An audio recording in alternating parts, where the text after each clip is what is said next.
Hi students, இன்னைக்கு question of the டேல நமக்கு சார்ஜ் அப்படின்ற டாபிக்ல இருந்து ஒரு சின்ன கொஸ்டின் வந்து சால்வ் பண்ண போறோம். இந்த கொஸ்டின் பார்த்ததுக்கு அப்புறம் நம்ம இந்த QR கோட்ல நம்ம ஹேண்ட் நோட்ஸ்லாம் உங்களுக்கு அவைலபிளா இருக்கும். நீங்க எடுத்து உங்களோட ப்ரிப்பரேஷனுக்கு வந்து சப்போர்ட்டிங் மெட்டீரியல்ஸ் நீங்க யூஸ் பண்ணிக்கோங்க. அண்ட் அனதர் திங், நம்ம ரொம்ப நாளா எக்ஸ்பெக்ட் பண்ணியிருந்த நீட் கிளாஸ் கோர்ஸ் வந்து நம்ம லான்ச் பண்ணிட்டோம். அண்ட் ரைட் நவ் அது வந்து அட்மிஷன் ஆன்கோயிங்ல இருக்கு. இல்ல உங்களோட சிப்ளிங்ஸ் இல்லாட்டி உங்களுக்கு தெரிஞ்சவங்க வந்து நீட் ப்ரிப்பேர் பண்ற மாதிரியான இருந்தாங்கன்னா நீங்க தாராளமா அவங்களுக்கு வந்து நம்மளோட கிளாஸ் கோர்ஸ் வந்து அவங்களுக்கு சஜஸ்ட் பண்ணலாம். ஸோ ஆன்லைன் கோர்ஸ் பிரைஸ் பாத்தீங்கன்னா 4275 இருக்கு. அண்ட் ஆஃப்லைன் கோர்ஸ் பாத்தீங்கன்னா 19,574 இருக்கு. இது ஜிஎஸ்டியோட சேர்ந்துதான். ஸோ ஆஃப்லைன்ல நமக்கு வந்து course fees, study materials and tab இது எல்லாமே இந்த பிரைஸ் லெவல்லே உங்களுக்கு வந்து கவர் ஆயிரும்.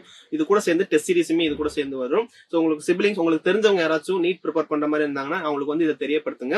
அண்ட் இன்கேஸ் அவங்க வந்து 12th முடிச்சுட்டு நீட் எக்ஸாம் படிக்கணும்னு ஆசைப்படுறாங்கன்னா அதுக்கு தனியா ஒரு ஸ்பெஷலான ஒரு கோர்ஸ் தான் நம்ம லான்ச் பண்ண போறோம் March 27 அன்னைக்கு. ஸோ தட் போர்டு எக்ஸாம் முடிஞ்சதுக்கு அப்புறம் ஒரு ரிலாக்ஸ்டான ஒரு பீஸ்ஃபுல்லான மைண்ட் செட்ல நம்மளோட ப்ரிப்பரேஷன் ஸ்டார்ட் பண்றது மாதிரி.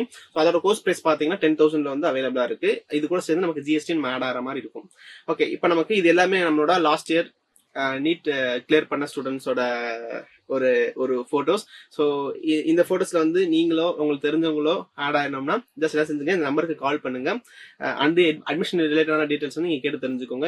இதை தாண்டி உங்களுக்கு நீட் எக்ஸாம் பத்தி ஒரு டவுட்ஸ் இருந்தாலுமே நீங்க கேட்டு தெரிஞ்சுக்கலாம். சரிங்களா? ஸோ 8129000700 இந்த நம்பர் வந்து நோட் பண்ணி வச்சுக்கோங்க. நீங்க அப்படி இல்லாட்டா டிஸ்கிரிப்ஷன் செக் பண்ணி பார்த்தாலும் உங்களுக்கு வந்து இந்த கான்டாக்ட் டீடைல்ஸ்லாம் இருக்கும். ஸோ அதையுமே நீங்க யூஸ் பண்ணிக்கலாம். ஸோ இப்போ கொஸ்டின் பார்ப்போம். If a charge on electrons is 1.6 into 10 to the power of minus 19 coulomb. Find the approximate number of electrons in 1 coulomb. Actually பாத்தீங்கன்னா இது டேரக்டான கொஸ்டின்ஸ். ஸோ நமக்கு என்ன தெரியும் பாத்தீங்கன்னா சார்ஜ் என்ன தெரிஞ்சுக்கணும். சார்ஜ் அப்படின்றது நமக்கு எப்படி ஒரு ஆப்ஜெக்ட் நம்ம அதோட ஃபண்டமெண்டல் பார்ட்டிகல் வந்து மாஸ் அப்படின்னு சொல்றோமோ அதே மாதிரி எல்லாத்துக்கும் இட்ஸ் சார்ஜ் அப்படின்றது it's a fundamental particle. So இது நம்ம என்ன செஞ்சுக்கலாம்னா நமக்கு ரெண்டு விதமான சார்ஜஸ் இருக்கு. ஒன்று வந்து positive charge and negative charges. இந்த பாசிட்டிவ் சார்ஜஸ் நெகட்டிவ் சார்ஜஸ் என்னன்னு பாத்தீங்கன்னா ஒண்ணுமே இல்லை, நம்மளோட எலக்ட்ரான்ஸ் அண்ட் ப்ரோட்டான்ஸ் எடுத்துக்கலாம். ஓகே, ஸோ இதுக்கு எல்லாமே நமக்கு அதோட ஒரு ஃபண்டமெண்டல் சார்ஜோட வேல்யூ இட்ஸ் மினிமம் வந்து 1.6 into 10 to the power of minus 19 coulomb. So இது நமக்கு வந்து ஒரு சார்ஜோட ஒரு எலக்ட்ரானோட சார்ஜோ இல்ல புரோட்டானோட சார்ஜோட வேல்யூ. சரிங்களா?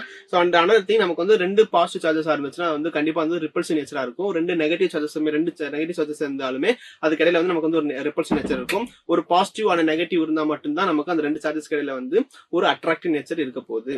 Okay, so another thing right. So இது எல்லாத்தையும் பார்த்தாச்சு. இப்போ நம்ம கொஸ்டின் சால்வ் பண்ண போயிடலாம். ஓகே, இது சின்ன ஒரு இன்டெக்ஷன் மட்டும், சார்ஜஸ் பத்தி ஒரு சின்ன இன்ட்ரடக்ஷன் மட்டும். அண்ட் அனதர் திங், இந்த எலக்ட்ரிக் ஃபீலன்ஸ் சொல்லி பார்ப்போம். ஓகே, ஸோ என்னன்னா ஒரு சார்ஜ் பாசிட்டிவ் சார்ஜஸ்ல இருந்து எலக்ட்ரிக் ஃபீலன்ஸ் வந்து வெளியில வரும்.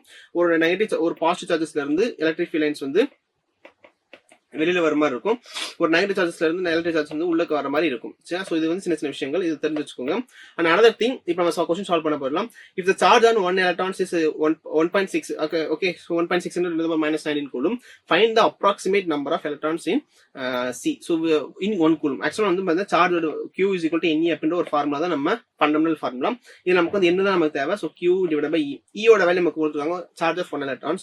நமக்கு அது கொடுக்காம இருந்தாலும் நமக்கு வந்து இன்பில்ட்டாவே நமக்கு தெரிஞ்சிருந்திருக்கணும், ஞாபகமா வச்சுக்கணும். 1.6 into 10 to the power of minus 19. So நமக்கு வந்து கூலும் பாத்தீங்கன்னா 1 கூலும். ஸோ 1 கூலும்க்கு நமக்கு வந்து எத்தனை number of charges 1.6 into 10 to the power of minus 19 coulomb. சரிங்களா?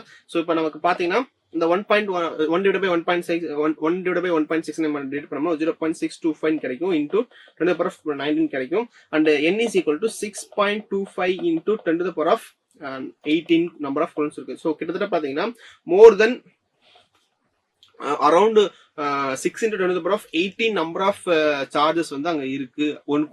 ஒன் கூலம்ல வந்து அத்தனை நம்பர் ஆஃப் சார்ஜஸ் வந்து இருக்கும் அப்படின்றது நமக்கு வந்து முடிவு ஒரு முடிவுக்கு வந்துடலாம். சரிங்களா? So that's it. இந்த ப்ராப்ளத்துல ஏதாச்சும் உங்களுக்கு டவுட்ஸ் இருந்துச்சுன்னா நீங்க கமெண்ட் செக்ஷன் சொல்லுங்க, கண்டிப்பா உங்களுக்கு நான் சால்வ் பண்றேன். அட்மிஷன் ரிலேட்டடான ஏதாச்சும் டீடைல்ஸ் இருந்தாலுமே நீங்க கமெண்ட் செக்ஷன் சொல்லலாம், நான் உங்களுக்கு கண்டிப்பா ஹெல்ப் பண்ண போறேன். And that's it guys, bye.